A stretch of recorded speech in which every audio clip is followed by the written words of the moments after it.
right, we're back with Christopher Cook from Alliance Insurance Services. This question says, should you verify cost and deductible before you file a claim? In my opinion, certainly yes. I would never want someone to turn in a claim that the damage is $500 and their deductible is $500. I'm not sure that everybody agrees with me on that, but yes, in my opinion, you should verify how much damage you have and what your deductible, what your responsibility is before you submit the claim. Yeah, because you may not want to do that and submit that claim. You just may want to pay it out of pocket. All right. This person says, I live at home. Is it better to have my car insured under my parents, or should I get my own separate plan?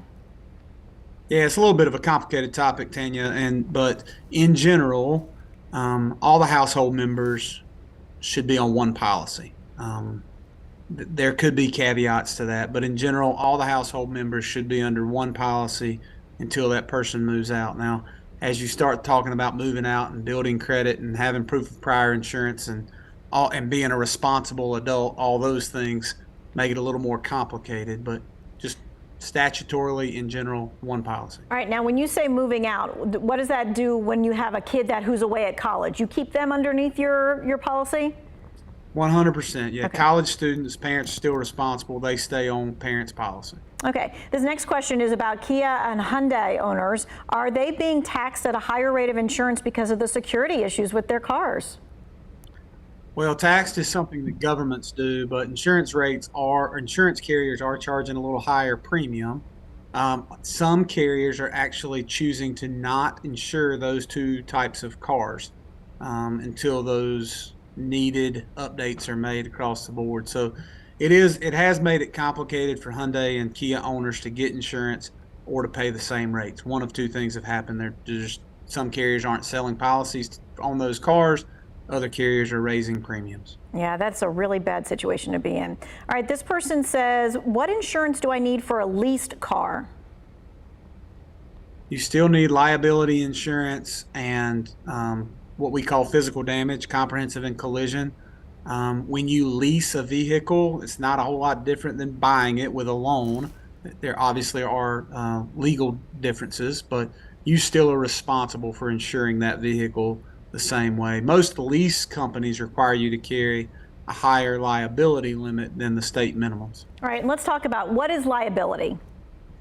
Sure, yeah, liability insurance is required in every state on the auto insurance side, and auto liability, should you make a mistake, you rear end someone, you back into a building, you hit a guardrail, you have damaged someone else's property, or you've hurt somebody, your auto liability insurance pays for the damages that you have created to that other party.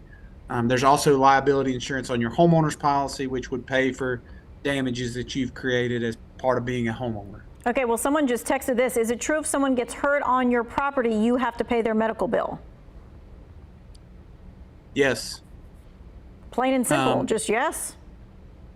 Just yes. Yep. Depending on your level of liability in that scenario, you may pay more. There is a coverage called medical payments on your homeowner's insurance policy typically.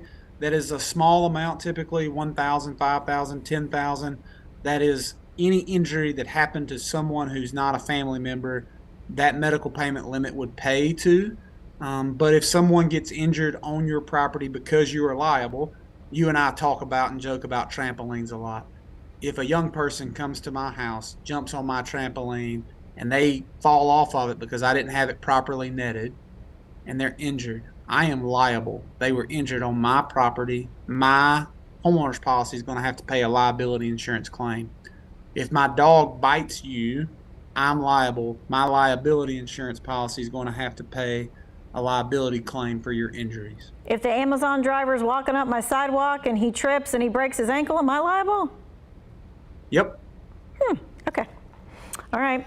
This person said, I heard you talk about shopping around for insurance. Do they do a hard pull on your credit when they do that? That's an educated consumer. No, they do what's called a soft pull. And frankly, I don't really know the difference. I know that the insurance carriers have always told me that a soft pull doesn't affect your credit rating, credit score, or have any bearing on loans that you would get. But no, they do not do a hard pull. Okay, and this is a follow-up. How much does a credit score affect your auto insurance premium? drastically. I have seen rates be as much as 80% different for someone with great credit versus someone with very, very poor credit. Wow, 80%. It's not common, but yes, I have seen it be that drastic. Okay, and really quick, how long does it usually take for an insurance company to pay a claim? Is it unusual for it to be 3 weeks or more? Wow. It depends on the severity of the claim. It depends on the cut and dryness of it. It's not unusual. At our office, we track how long it takes to pay claims and how long it takes to close those claims. And it runs the gamut. The larger the claim dollar amount, the longer it's going to take to settle. Okay, all right. We should probably do this like every day because I've got like 1,000,001 text questions. Thank you so much for your time and your expertise. If you missed any of this, this is going to be in the Two Wants to Know section.